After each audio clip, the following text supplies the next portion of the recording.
Any other advice that we haven't touched on that you think would be powerful to give them, or any tips or any words of wisdom as they start their own sort of journey? I think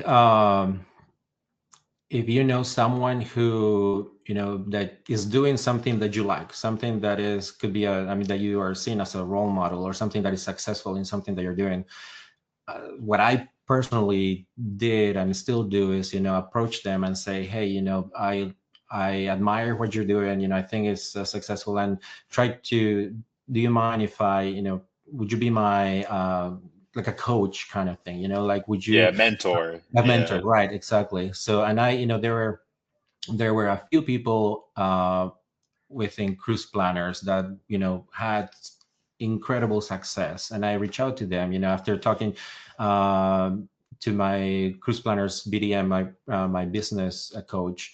I said, I just know how they do it. I just admire how successful they are. And she said, well, why don't you just give them a call, just reach out to them.